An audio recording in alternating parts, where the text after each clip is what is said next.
சர்வம் முருகார்ப்பணம். இன்னைக்கு நம்ம பார்க்க போகிறது பித்ரு தோஷம் அல்லது பித்ரு சாபம் இப்படி சொல்லலாம். சரிங்களா?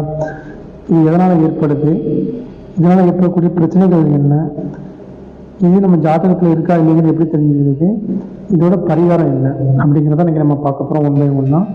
சரிங்களா? அதுக்கு வீடியோக்கு போகிறதுக்கு முன்னாடி உங்களுக்கு முருகப்பெருமான் ரொம்ப பிடிக்கும், நம்ம சேனல் சப்ஸ்கிரைப் பண்ணி லைக் பண்ணி வச்சுக்கோங்க. அப்போ தான் நாங்கள் போடுற இதே மாதிரி வீடியோ உங்களுக்கு கூட ஒன்றே கிடைக்கும். சரிங்களா? நாங்கள் வீடியோக்குள்ளே போகலாம். இது எதனால் ஏற்படுதுன்னா, தந்தையோ இல்லை தந்தை வழியில் இருக்க மூதாதையர்கள் அவங்க செஞ்ச பாவ செயல் தான் இதுக்கு முழுமுள்ள காரணமாக இருக்கும். சரிங்களா? அதேமாதிரி இப்போ உள்ளவங்களுக்கு செஞ்சாலும் அவங்களோட எதிர்கால சந்ததிக்கு அந்த பித்ருதோஷம் பிடிக்கும்.